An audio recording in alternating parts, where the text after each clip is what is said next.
What's up, guys? Christian Blair with the Denver Nosebleeds.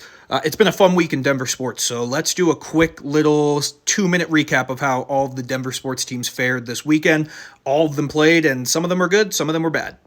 Let's start with the biggest surprise of the weekend. The Denver Broncos beat the Kansas City Chiefs in Denver yesterday. First time the Broncos have beaten the Chiefs in 8 years. It was 16 straight games, and the Broncos actually looked pretty damn good doing it. They found a formula where it's, hey, let's run the ball. We have two really good running backs, and let's not let Russell Wilson just throw the ball 30 times. He's not that good anymore.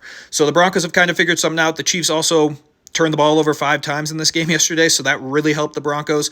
And that defense that gave up 70 points to the Miami Dolphins early in the year looks like it's starting to turn the corner a little bit. So shout out to the Broncos. They get their second straight win. They may be an average football team, which, hey, maybe an average football team isn't that bad.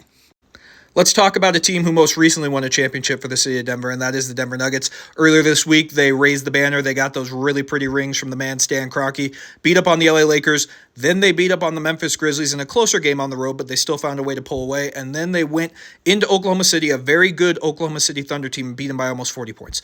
The Nuggets look like they are on the road to another championship. Nikola Jokic was Western Conference Player of the Week. All in all, just a fantastic week for the Denver Nuggets, and no complaints here when watching the Nuggets play.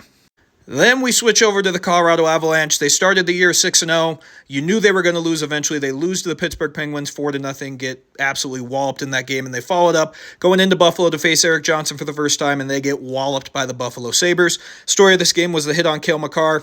Didn't love it. Luckily, Cale Makar is okay, but the Avs have lost 2 in a row. Need to get it back going as they face the Blues this Wednesday. They do have some time off before, but if you're an Avs fan, don't freak out. This happens over an 82-game season. It's going to happen with the Nuggets. Just work through it. The Avs will be fine, but yeah, 2 straight losses for the Avs, not great. Switching over to Coach Prime and the Colorado Buffaloes, they went into Pasadena, California against the UCLA Bruins. This score is really not indicative of how the game went. CU really got outplayed the entire game. The offensive line couldn't block for Shedeur Sanders at all.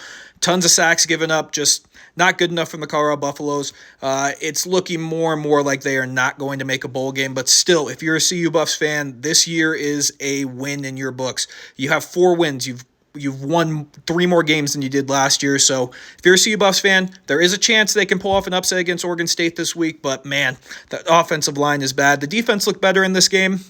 Travis Hunter had 2 interceptions. Just not good enough from the Buffs. And miraculously, they covered the spread late in the game. So shout out the Buffs for doing that. And then ending with another college football game, we had the Air Force Falcons versus the Colorado State Rams. This game was played in a blizzard. It was awesome to see. I love snow football. Air Force just ran the ball right down CSU's throat. The game was a little bit close in the first half, but the Falcons pulled away in the second half. The Air Force Falcons move to 8-0. They still are just a really good football team. Up to, I think, 18th or 17th in the country right now. They look really good. They have a chance at a New Year's Six Bowl. CSU, I still think they're a solid football team, but back-to-back losses, that loss against UNLV last week really hurt their chances of making a bowl game. They have a big game against Wyoming this week, and Jay Norvell, you're on my shit list because you had a field goal opportunity to cover the spread, and he decided to go for it on 4th down. And, he'll forever be on my shit list for that. So, yeah, that's the quick 3-minute recap of everything that happened in the Denver sports this week. Let me know if you guys like this. I can keep doing this. I watch all the games. I'm a loser that way, but I do watch all of these teams play every day. So let me know what your guys' thoughts are, and I'll catch you all next time. Peace.